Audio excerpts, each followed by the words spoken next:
Dame Joan Collins flashed her royal wave from a jag, Kate Moss blew us kisses, Sir Cliff serenaded fans from his double-decker, and a certain fox in a Union Jack jacket had the time of his life. Elsewhere, Dame Prue Leith's car needed a push, the Wombles were on a day out from Wimbledon Common and Sir Mo Farah was doing the Mobot. For it may have been mid-afternoon in early summer, but hundreds of our biggest and brightest stars were out to light up them all in yesterday's Platinum Jubilee pageant, each paying their own unique tribute to the most worthy national treasure of them all, the Queen. The celeb-packed time of our lives section of the parade proved just that. Each decade of the Queen's reign was represented with a literal busload of famous faces, celebrating in true British fashion, joyful, proud and unashamedly and delightfully eccentric. Or as Lulu put it, "That's what I love about the Brits, we are crazy and fun." There was indeed plenty to shout about. Sir Cliff, having flown in especially from Florida, got his chance on the mic, having joked he was green with envy watching the night before's concert, as he led the 1950s bus with the likes of Bonnie Langford, Gloria Hunniford and Hayley Mills, accompanied by rock and roll dancers, a flock of Morris Minors and of course a dancing Bill and Ben the Flowerpot Men.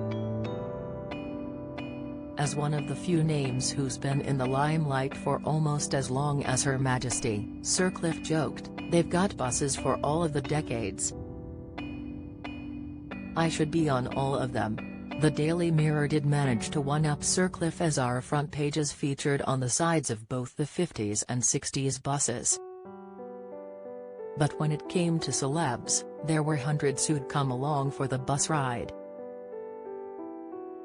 The Flower Power, swinging 60s bus gave us Blue Peter's Valerie Singleton and Peter Purvis reunited, Mr. Boom Boom himself, Basil Brush, in an unfortunate outfit clash with Sir Cliff, and one of the Queen's personal favourites, Alan Titchmarsh.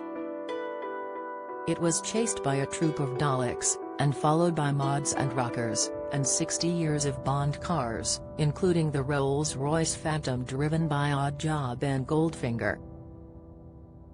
The 70s bus, which had been decorated with David Bowie's famed lightning strike insignia, meanwhile saw newsrounds John Craven joking with legendary children's presenter Johnny Ball. "I haven't paid my fare," laughed the former Play School host.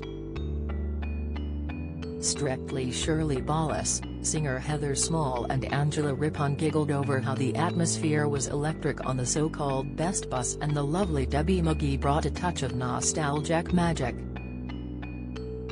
This time following behind was the Odd Punk, an ABBA tribute float, a team on Space Hoppers and a huge rainbow flagging tribute to the beginnings of the gay pride movement, a gesture backed by the appearance of Her Majesty's fellow queens, the Vivian and friends from RuPaul's Drag Race.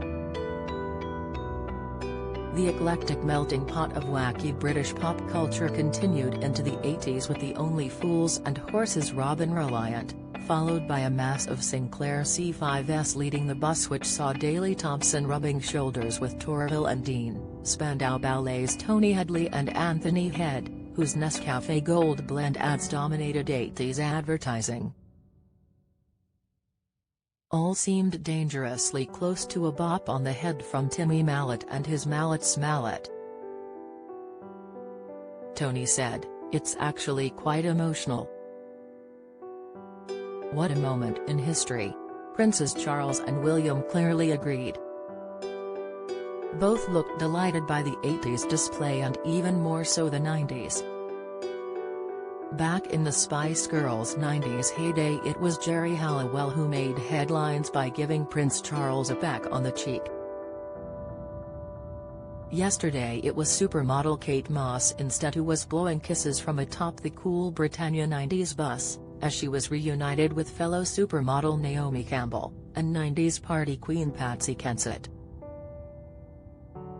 Asked if she enjoyed the Mad Ferret decade in which she married Oasis Liam Gallagher, Patsy laughed, "From what I can remember, it was wonderful.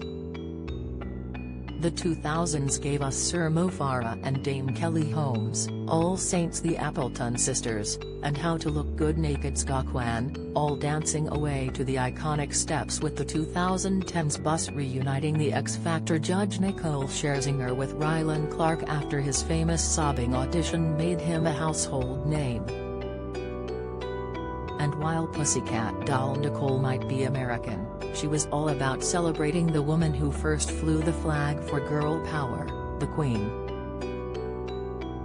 "She's a legend, we all look up to her," she said. This morning's Holly Willoughby added, "She's just the most incredible, amazing, iconic lady. This is all just magical."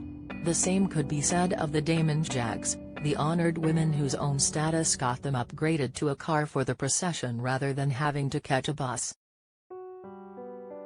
Dame Darcy Bustle admitted the Queen was not the biggest fan of ballet.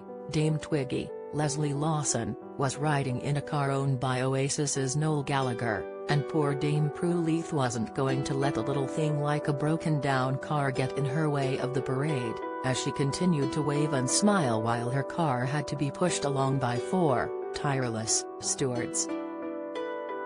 It was the grandest dame of all who perhaps best summarized this remarkable, and uniquely British, time of our lives segment of the pageant.